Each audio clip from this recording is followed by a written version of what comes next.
Good afternoon, everyone, and welcome. I prepared a slide presentation over community health, community paramedicine, that I hope you all will find interesting and see our points.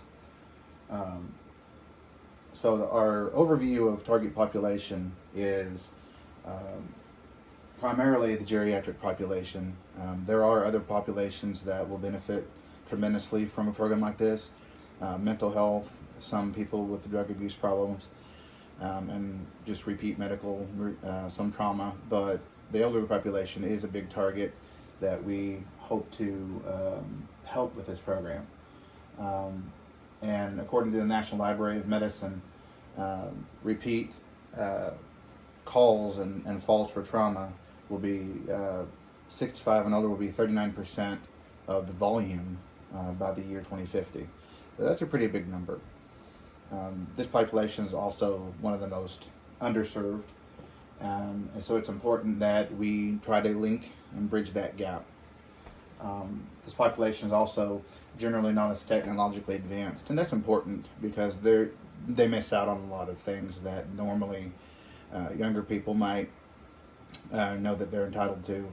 They may not be able to get on the internet, or some of them may not even know what the internet is. But some of them don't have smartphones or internet access, and so it's a lot easier when you have somebody who can walk you through programs, and we hope that can be a big, strong component of this program. Our goals and methods.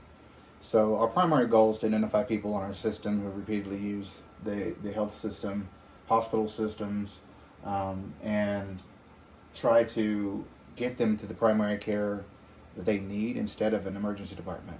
Not all calls require an emergency department, and so we can get there as a community paramedic program and see what's really going on and point them in the right direction, get them linked up with the people that they actually need instead of an emergency department, which will help with crowding and EMS use when it's not needed, and it'll help those people with not receiving such a big bill.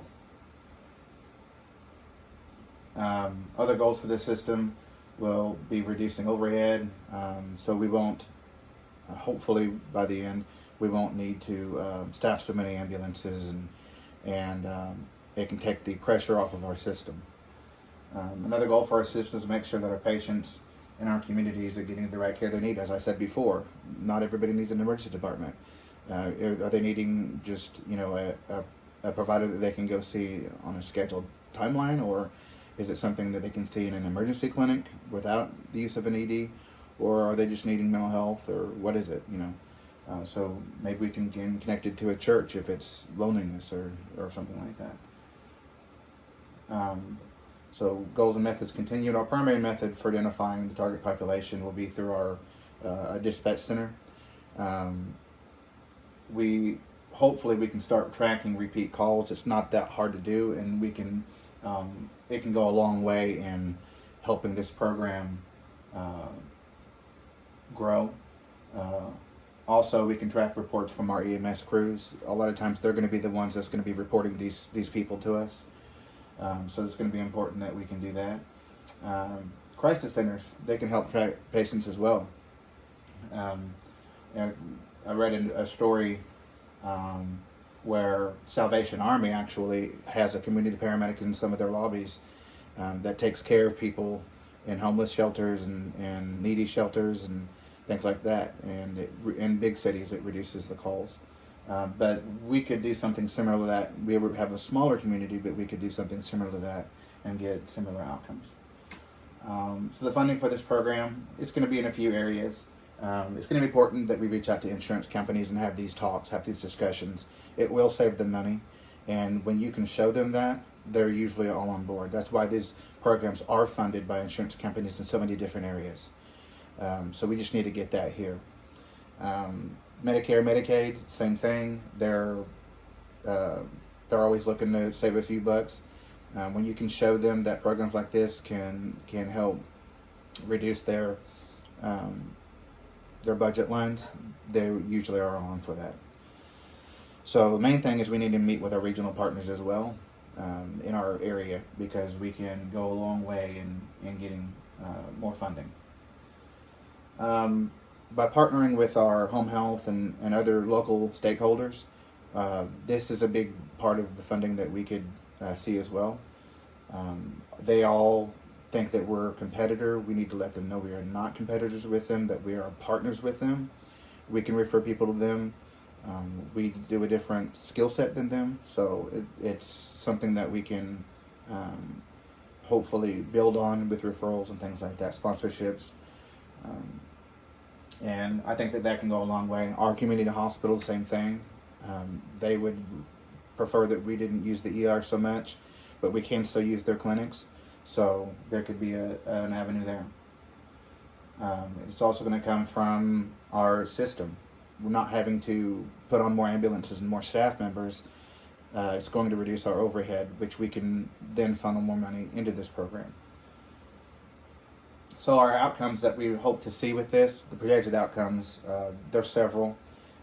If used correctly, then we can screen calls from our dispatch center and get them more involved in this.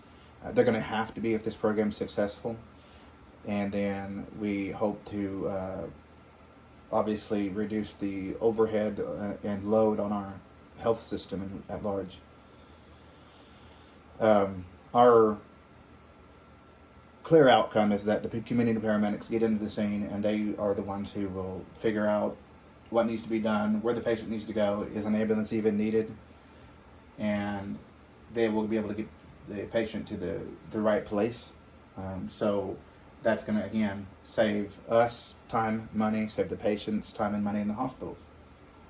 So it is our hope that an important outcome is that we see a decreased number of traumatic injuries to the elderly and repeat medical calls. Some of these patients just need a little bit of help. We can do at-home assessments and make sure that we remove any dangers that is in the home to try to keep from getting repeat patients who fall all the time or fall risks. There's also other things we can do, improve lighting in certain parts of the home, and we can also help if they have any questions about medications or if they need any teaching in that regard. So we hope that we can put a big dent in that. So here are any citations that I've had today, and I hope that you guys found this information usable, and we hope that we can have the support. Thank you.